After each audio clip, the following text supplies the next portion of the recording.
Both front. Woo! How about that one? That's our new leaders right there. Big Stewie! University of Montevallo, 24-96. The University of Montevallo wins its third straight title. What's up, everybody? It's your host, Kyle Curry, for another new episode of the Rapala We Are Collegiate Bass Podcast. Today, we're being joined by Lucas Washburn and Braylon Eggerding, winners of the MLF College Series Championship over in Florida. Took place just about a week ago. The guys got the win with a two-day total of 42 pounds, 4 ounces. Braylon, we'll start with you really fast. Just the raw emotion of the moment. We're a week removed now while we're recording this podcast. Has it still sunk in that y'all achieved what you did? Yeah, man, it's been absolutely unreal. It's definitely setting in. It's been nothing but pure joy, honestly. All the support everybody's shown, that's definitely like the coolest part. It's mind-blowing, the support that there truly is around us, and there's nothing I love more about it. All right, Lucas, I'm going to ask you a similar question. 7 days from when y'all won just a week ago, this tournament, national championship, major level, gets y'all a lot of different things over there on the MLF circuit, as well as valuable points towards the Bass Pro Shop School of the Year presented by Abu Garcia that we'll talk about in a moment. Just all of that encompassed. Can you even wrap your mind around or kind of let it all sink in yet? It's got to be pretty surreal. It is. It's definitely very surreal. It's honestly still sinking in for me. And like Braylon said, all the support we've gotten has been absolutely incredible. Me and Braylon have been fishing together for 5-6 years now, so for this to happen for us, it's a pretty sweet moment. Now let's jump into the fishing and the specifics of what y'all were doing over there. The event took place at Lake Toho. There was weather on the first day, well, it was scheduled to be the first day of competition, so what was supposed to be a 3-day event shortened to 2. Let's talk there first. Braylon, did that change anything in your game plan or maybe make it a little easier to go out and swing on your fish, knowing that, if you did advance to the point that you did, y'all were in the top 10 after day 1, ended up in first place after day 2. So if there was a third day, you might have, y'all would have been inside that top cut that they had. Did that kind of change the way that y'all went about fishing, or was it kind of a non-factor? Yeah, so we actually had 3 areas we had good fish in, and one of those areas in that storm that canceled day 1 completely got blown out with muddy water, and that was honestly the area that we thought we had really big fish in. So we got there on day 1 and we're like, oh no, like these fish are going to be gone for sure. We took a few casts and we were just like, no, this isn't going to work.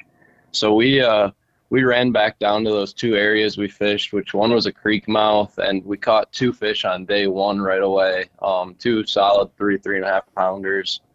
And then we made a move after that to that spawning area, and we got back in there on day 1 and we caught a bunch of keepers. And later on in the day, Lucas caught one close to 6 pounds.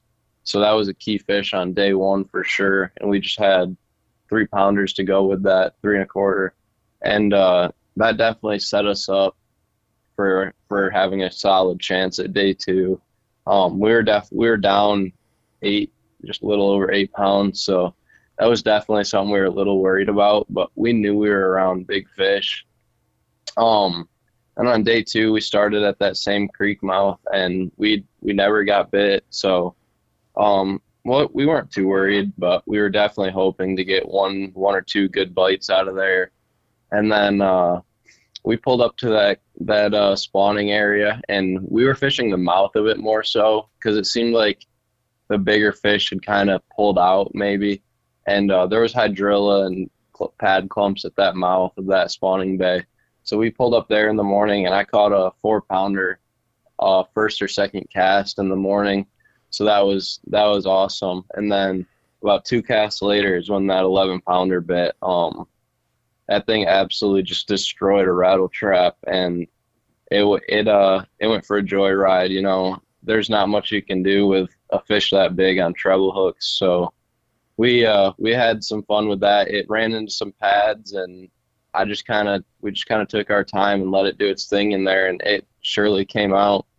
And it was peel and drag the whole time running, and I had it on 20-pound Seagar fluorocarbon, and it did its job. So we got it up to the boat, and Lucas had a great net job.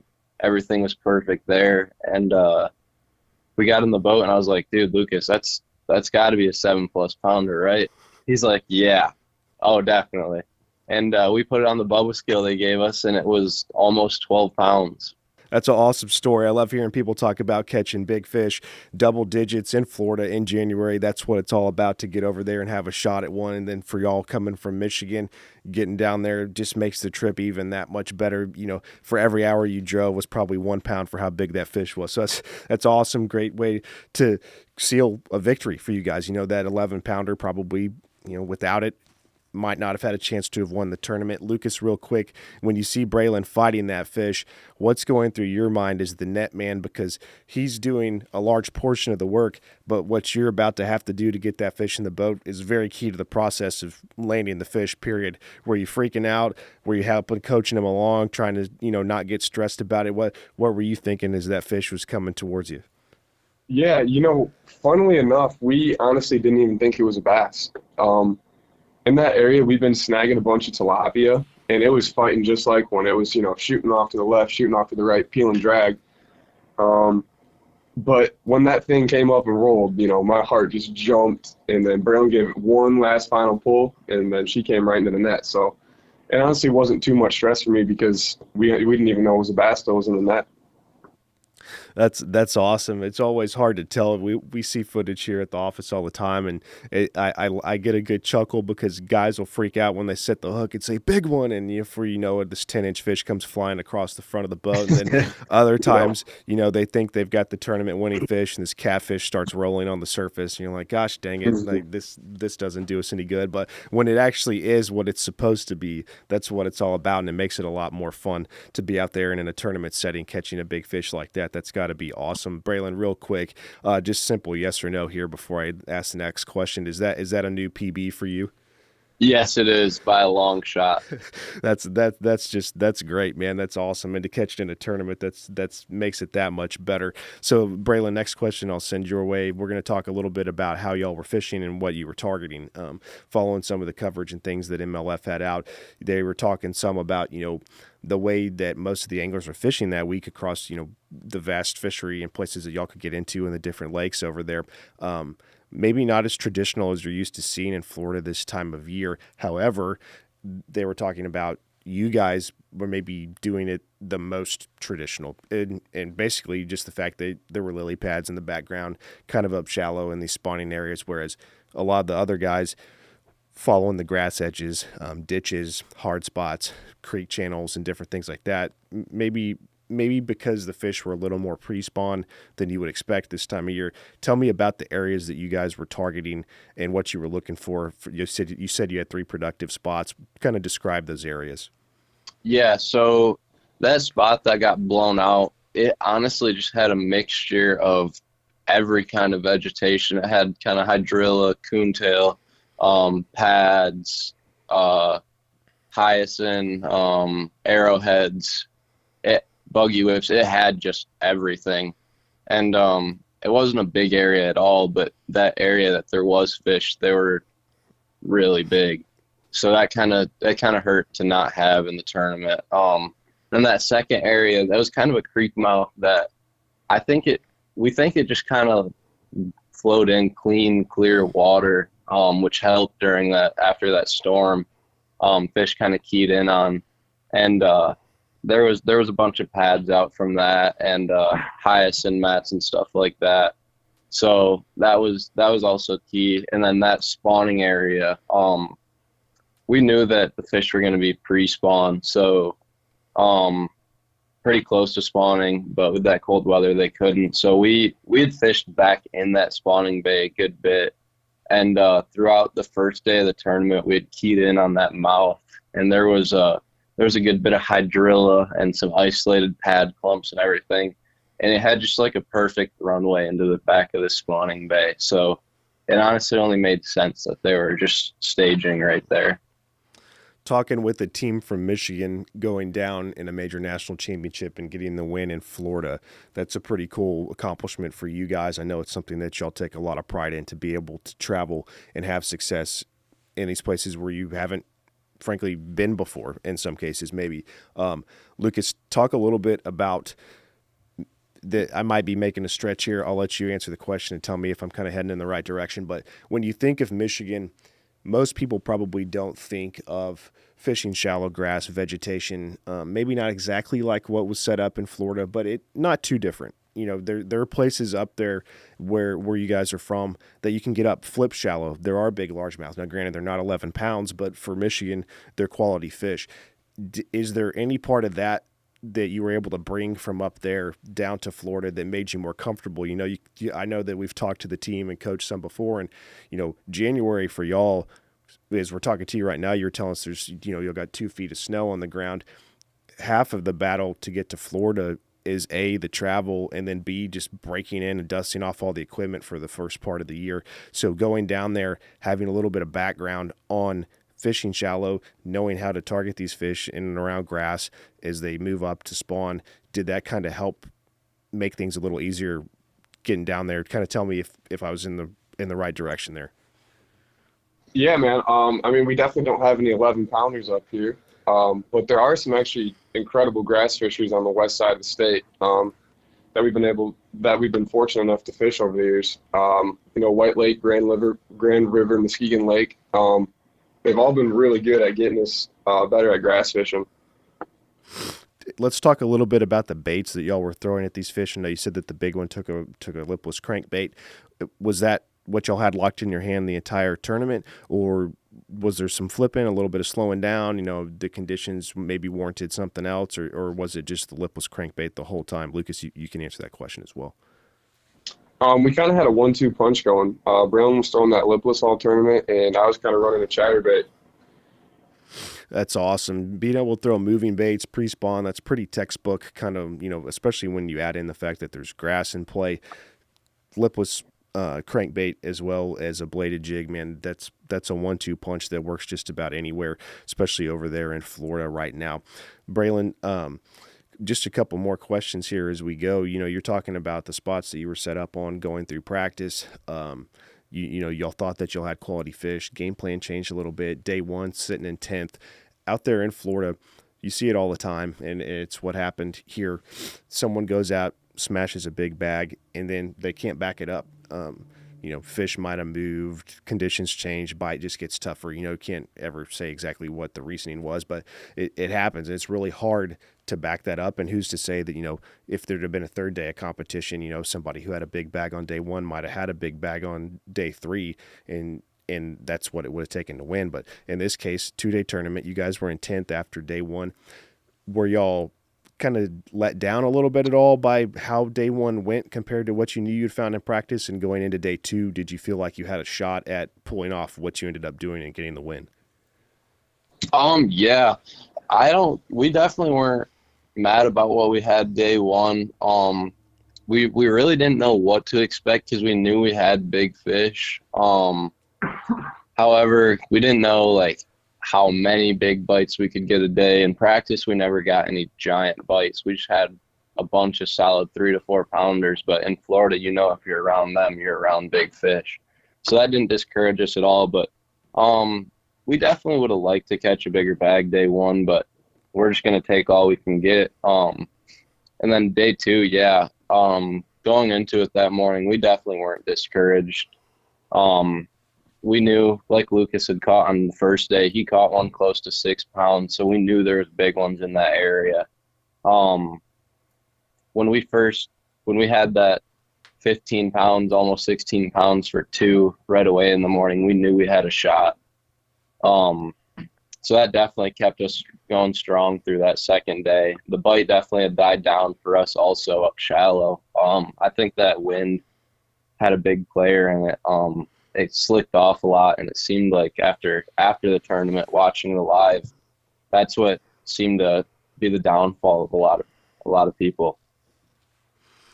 We're talking with Lucas Washburn and Braylon Eggerding, from 12th ranked Adrian College. These two anglers right here got the win in Florida at the MLF College Series Championship at Lake Toho. One last question about the fishing before we jump into talking about that School of the Year race and where you guys stand. Lucas, the weather, maybe another factor that in Florida, as opposed to other places throughout the country, can really change the way a day of fishing goes. As Braylon was talking about, their conditions deteriorated a little bit, or maybe it wasn't bright and sunny on day 2 for most of the day. It was kind of cloudy, a little bit of rain moved in. Talk a little bit about maybe from previous trips as well as this one included. When you're in Florida, what have you learned about the way that the weather can affect those fish? As you know, it sounds like they're pretty fragile in the fact that when temperatures drop, they can pretty much lock up and not bite. Talk a little bit about how Florida and the weather affect those fish. Yeah, that was my first time being down in Florida, but from what I've seen, I haven't seen anywhere else in the country that weather affects these fish as much as it does in Florida. I think with that wind on day 2, that actually really helped our bite, while it may have hurt other opponents' bites. But yeah, man, that sunny weather the first day, they were biting for everybody. But yeah. Yeah, it's awesome to be able to follow that and know, I personally have never gone to Florida, but I've talked to plenty of people that have been, and depending on the time of the year and the way the conditions set up, especially it sounds like during the pre-spawn when these fronts come and go and can push down, that has a drastic impact on the way that these fish up and some fish set up. And it's something as simple as just a cold front can knock them into, just a crazy pattern, that something that was there maybe even just a couple hours ago is all of a sudden gone, and you're left scrambling during tournament competition. But you guys able to take the victory there, 42 pounds, 4 ounces for your 2-day total, getting that first place victory, national championship on the MLF College Series.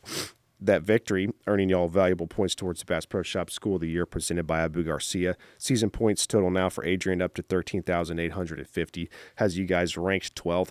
Lot of season left to go. We've got just under 6 months now. There around the first or second week of June, the season will finish up for points earning events up there in Michigan, where you guys are, with the Bassmaster College Series event, of which will crown the winner for the 23-24 Bass Pro Shop School of the Year presented by Abu Garcia following that tournament.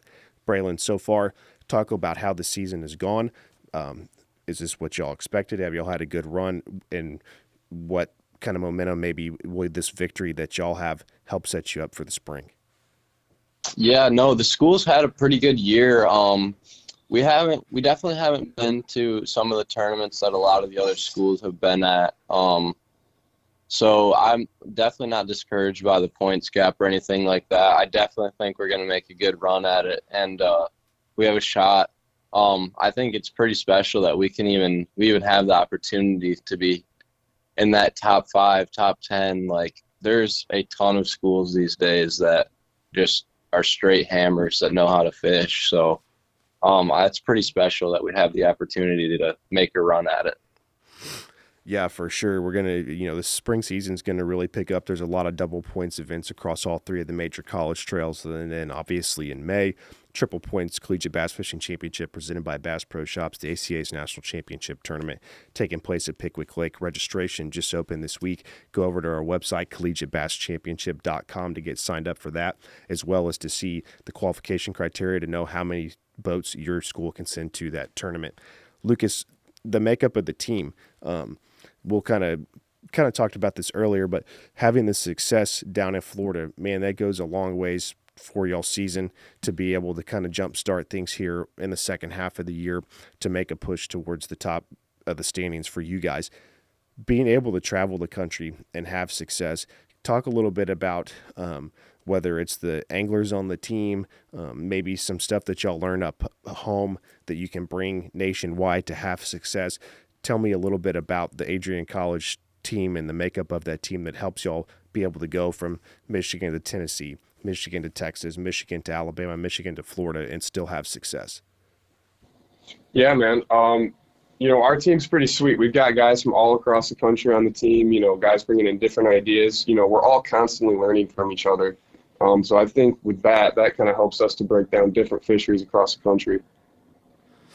Yeah, it's always interesting. When I first moved from Texas to go to school in Arkansas, it felt like for the first year that I was up there, everything's deep, clear compared to where I grew up back home. And every trip back was Dad and I going to, stopping by Bass Pro Shops and taking a look at spinning reels, light line, spinning rods, and you just evolve, depending on where you're at, what you're fishing the most, and what the conditions warrant. And so your location, your experiences out on the water, they shape who you are as an angler, especially at this age, as you're figuring out, what you want to do, where you want to take this to the next level, if that's your goal, and you dedicate to being able to do that, and being able to go from Michigan to Florida, a place that, you for yourself, Lucas said you hadn't been before. Man, it's awesome to be able to seal the victory on that first trip. Speaks to the quality of the anglers across this entire college field as we go from stop to stop on our trail and follow everybody else. Teams from California are coming out competing with teams from Alabama and Alabama. It's just awesome to be able to watch. It was funny watching weigh in. I think it was on the second day. Several of the teams up towards the top that came into at the end were, it kind of felt like a battle of which school claimed to have the best brotherhood of anglers that were on the team. I know that, I don't think it was you two guys, but there's maybe another team in around the top 10 from Adrian College that was up there, and one of the anglers was talking about it and what it meant to be able to be a part of that team and the brotherhood and how close you guys were. Just getting a good laugh, but it is true, and it probably, a lot of people probably can claim the same thing because of the amount of time that's spent together, depending on the way that school's set up. Some of you guys might room together in a house or in the dorms, and you just spend a lot of time with one another. You're away from family, you're up at school, and this is your core group of friends that you spend most of your time with. Talk a little bit, Braylon. We've talked with Adrian College anglers throughout the years. It's always the same answer. It's just a really close group of guys. The way coaches built the team, and y'all spend time together, and just being out on the road helps to build this camaraderie that also warrants success out on the water. And y'all's time there right now at school and the current group that's there, kind of talk about that a little bit in the brotherhood that is the Adrian College Bass team. Yeah, so like you said, everybody says they have the strongest brotherhood, and Mitch said it on stage. Everybody can say it, but we really do have it.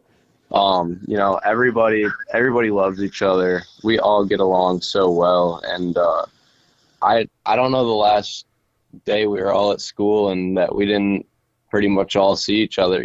After classes, we're all hanging out at an apartment or at a house, and we talk fishing constantly. I feel like we do a lot of learning, even just when we're talking on the daily.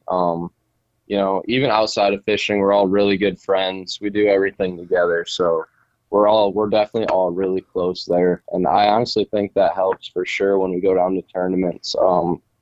We may not tell each other what's exactly going on, and there's a lot of dock talk, but we definitely get a good idea of what, everybody's doing and how they feel about it. So it's really cool. But yeah, for sure, we are definitely a very close group. Yeah, that's really cool to hear you guys talk about that and to be able to be a part of a team. The one that I was part of there at the University of Arkansas, I keep up with a few guys, friends on social media, and you just, you make friends that last a lifetime out of, something that's as simple as going out and sitting on the water for 8 hours of what some people might find boring. It creates lifelong memories for those that really love the sport, and that's great to hear. Lucas, let's talk a little bit real quick. This would be the last question for the interview. Yourself, you hear Braylon talk about the makeup of the team, the brotherhood, the camaraderie. We've spent the last 10, 15 minutes talking about the success of you two guys and the team. Now that you're there, you're at school, kind of give me a quick breakdown of when you were coming out of high school, what were you looking for? How and why did you choose Adrian College? And now that you've been there for a little while, what about that experience kind of reemphasizes or gives you that assurance that you made the right decision and you're at the right place for yourself in collegiate bass fishing at Adrian? Yeah, going into it, I definitely was looking, to go to college for bass fishing. So being that Adrian was, right at home in Michigan, it was kind of a no-brainer for both of us, I think. Just the history of the program. I like the small school aspect as well. We have small classes. Teachers are able to give us help when needed. But yeah, Adrian was kind of the clear choice for me just in the aspect of bass fishing and the history of it.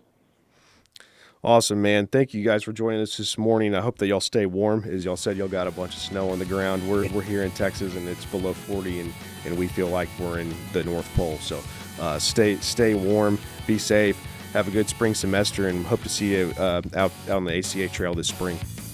Absolutely. Thank you. Thank you for having us.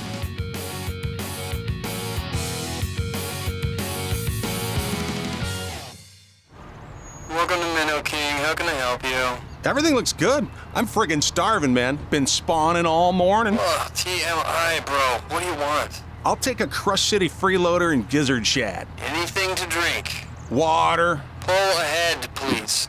Welcome to Minnow King. We're gonna have what he's had. Yeah, throw me in a Ned BLT, too. Pull ahead, please.